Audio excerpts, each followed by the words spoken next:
Hey everyone, it's Carissa Wiley at sprinkledwithglitter.com. Thanks for joining me today. Today's video was previously shared on the Altenew YouTube channel, but I thought you would enjoy seeing it here as well. Today I am sharing some techniques for bringing your die-cut flowers to life, and I'm going to use a couple of the brand new products from the December 2025 release. I'm going to show you how to use this brand new petal shaper tools to add texture and dimension. There are 6 different sizes in this petal shaper tool set, which will vary how much kind of curl on your petals you'll get. You'll also get the molding mat, and there are some basic instructions on the back side of this showing you how to use this tool, but we're going to go over all of those today. I will also be pairing this with the new Narcissus layering die set. This is so much fun to work with. And on the back of the packaging, there are instructions for how to assemble each one of these florals, so be sure to hang on to that. I'm going to start by doing my die cutting, and I'm using the brand new Misty Sage cardstock for my basic greenery here. This is one of the newer colors from Altenew, and I absolutely love it. It's so beautiful. This is one of my favorite green color families to begin with, so now that there's coordinating cardstock, I couldn't be happier. Now that I have cut kind of the main greenery, which I'm only going to use the basic stem in this card project, but keep in mind those other greenery pieces are included in the die set, I'm going to cut kind of this detail layer piece. It kind of hangs down off the edge. This is a girl who doesn't know a whole lot about flowers, so I'm not sure what the proper name for that leaf is, but it's a little bit darker, and so I used the green opal cardstock. Now I'm die cutting all of the floral pieces, and you'll notice that I'm die cutting all of them from white cardstock. That's because I'm going to add my color with some ink blending. Now, as I take these off my die cut plates, I am going to be sure that I keep the little pieces that go together. This is just an organizational tip that kind of helps you put all of these together in a quicker fashion. So on the center pieces, you have kind of a underlayer piece and an overlayer piece. They both have the same keyhole shape, so I'm just keeping those together. As I remove the main floral piece, I'm kind of using my perfect picker tool to poke out any hanging chads that are inside of those keyholes so that I can easily see the shapes of the keyholes as I organize them on my 9x12 sticky mat. Now, in order to add a little bit of dimension to your florals, I think ink blending is a great way to do that. I am keeping most of my floral white. I did a little Googling on these Narcissus florals, and I found this beautiful white floral with a pink kind of center. But instead of leaving the entire petal white, I'm doing a little bit of shading with some shattered shell towards the center. Now, the stamen portion of the floral I blended in butternut ink, and the center portion, in keeping with my Googled image, I'm using some pink pearl on those. And you can see I didn't color the entire thing so that there's a little bit of dimension added just from the inking that I'm doing. Now, I'm also doing this on the greenery pieces. On the Misty Sage cardstock, I'm using Misty Sage ink. And on the green opal cardstock, I'm going to use the green opal ink just to add a little bit of shadow to these pieces. I think a tiny bit of ink blending can really add a lot to your project. So now that we've brought those petals to life with a little bit of ink blending, we're also going to use the petal shaper tool set. Now there are 6 sizes on this petal shaper tool set, and I'm going to start with the 2mm, and I am going to bring in one of my florals, and I'm going to trace along one of the scored lines that's created by the die. Now you don't have to do this step, but it is one of those things that will kind of bring the petals of this floral to life. It kind of enhances those impressed lines that are created by the die set and really adds some dimension to the floral. If you can get those a little bit deeper, it really just kind of adds its own shading and shadowing. The creases in that cardstock can also add a lot of texture to the cardstock. Now, it's important that you do these steps on the molding mat. It's a nice soft and cushiony surface to work on, and it will prevent tears in your cardstock as you're working. Now, once I've gone over those kind of impressed lines created by the die, I'm going to switch to a larger stylus and kind of massage towards the center of the floral. You're going to see that automatically that creates kind of this cupping feature of the floral and brings a lot of dimension. Now, I know that you can kind of work with cardstock with your fingers and kind of fold it upwards. However, I find that the dimension that I add with the petal shaper tools really stays in place a lot better than when I try to work the floral pieces with my fingers or my fingernails to add that dimension. Now I'm going to repeat these steps on every single one of the floral pieces that I've created, or the base of those florals. I wanted to let you know that you can do this while they are individual pieces, or you can adhere them together first and then add the dimension to the center of the flower. It's easier to do the first step where you're accentuating those scored lines when they are individual pieces, but you can definitely add that cupped dimension at the center of the floral once these are adhered together or assembled. Now, when you go through the center of the floral, you're creating that cupping motion kind of around where the stamen will be. But if you want to add a little bend to your petals to kind of where they flow outward, all you have to do is flip it over, and on the back side, use one of the larger styluses to kind of massage around at the tip of the petal. This is going to create a really natural looking fold back in the petals of those florals. And keep in mind, I'm doing this with the Narcissus layering die set today, but you can do this with any of your die cut florals you may have in your stash. You can see that little massage on the back side of the petal creates kind of that nice fold away from the center of the floral. Now, these tools are also great for adding some texture and dimension to greenery. I'm using the smaller styluses, again, to trace along the impressed line that the die creates, and that gives it a little more depth and a little more texture.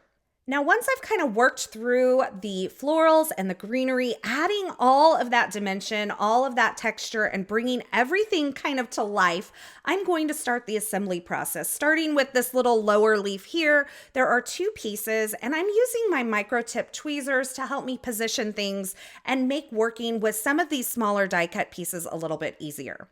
So I've stacked those up, and just to kind of keep track of it, I'm going to go ahead and adhere it to the stem where it goes. And I wanted to remind you, I'm using the back of the packaging to help me layer up these various pieces, including the leaf. So on the back, you'll find that there are guides for each of the different shaped keyholes. When there's more than one floral in a layering die set, the holes in the center of these layering dies will be different shapes. One may be a keyhole shape, one may be kind of like a little T shape, one is a triangle shape. And so you know that all of the triangle shaped holes will layer up together. All of the keyhole shapes will layer up together. But sometimes orienting some of the other pieces, like the center pieces and these little detail pieces that I'm blending with the pink pearl ink right now, that is helpful to have that layering guide close by.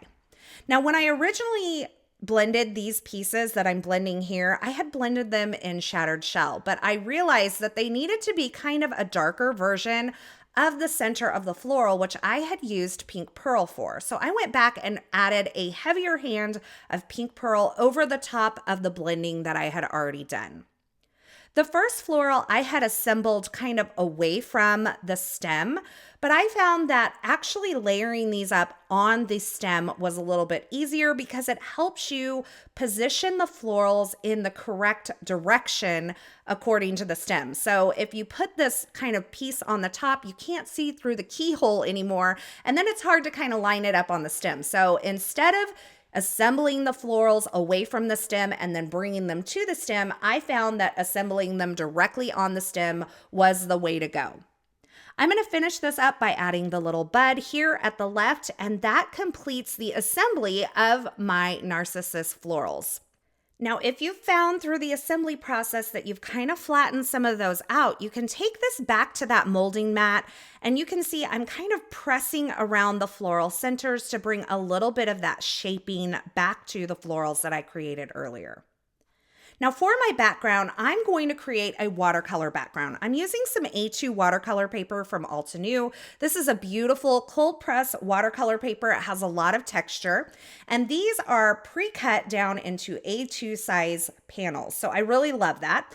I'm going to tape them down to a hardboard using some satin masking tape, and I'm using the brand new Deep Muse Watercolor Compact to create a simple watercolor background. Now, this is by no means an expert watercolor technique. I'm adding water, which turned blue from the color that I'm using, to my watercolor cardstock, and then I'm adding the color that I've mixed with some water on the palette. I wanted to intensify that, so I'm going back directly into the pan, picking up some of that color and dropping it onto the wet surface. And once I've added quite a bit of this, I am going to heat set this. Now, watercolor purists will tell you to leave it, and I think that is probably the best practice, but let's be real. Sometimes we don't have time to do that, and so you can speed this along the drying process with a heat tool. Now, once I dried that first layer, I wanted it to be much more intense. So this time I'm going in with some pretty intense color directly from the pan, putting it onto that dry surface with a wet brush, and then I went ahead and heat set that. Now, this is my watercolor background, but one technique I'm loving lately to add a little bit of texture is to create a torn edge on my watercolor cardstock. To do that, I am going to take a ruler and kind of line it up a 1/2 inch in from the edge of this A2 panel, and then I am going to tear the cardstock. Notice I'm tearing the cardstock towards myself. This piece was really stubborn, so I had to move my ruler there, and I kind of got a weird tear here, so I'm just going to go back in and tear a little bit of that extra off. And this ends up being about 3 3/4 by 5 inches in the finished size, but of course it's not perfect because it's a torn edge, but I absolutely love the texture that that torn edge adds. Now, these Petal shaper tools, this 2mm stylus here, I love to use it to score my card bases using my scoring board here. It's a great use for that. And keep in mind, you can use these styluses to create embossed patterns on your card base as well, which is a fun way to use these Petal shaper tools with your scoring board. To add my watercolor background onto my card base, I'm using some 1 inch wide instant dimension foam tape. I'm just placing that onto a white card base. And then I've added some 1/8 inch thick instant dimension foam tape to the back of these florals, and I'm going to position them over that watercolor background, just kind of allowing it to fall into place, adjusting where I need to. And once I have that in position, I'm going to trim off the excess stem that's hanging over the bottom of my card base just with some scissors here. Now, I was looking at this and I thought some splatter would be lovely, but quite honestly, I was afraid I would just mess it up. And I'm loving the intensity of that background with those white florals that have all of that dimension and a little bit of shading from the ink blending. So I'm just gonna add a simple sentiment. I grabbed the Honeycomb Haven stamp set, and I'm stamping the thank you sentiment using the Obsidian Pigment Ink onto some white cardstock. And then I'm gonna add some clear embossing powder over the top and heat set that. If you want a really intense black sentiment, try this Obsidian ink with a little clear embossing powder over the top, heat set it, and man, these sentiments really just are deep and rich and beautiful black for your card projects.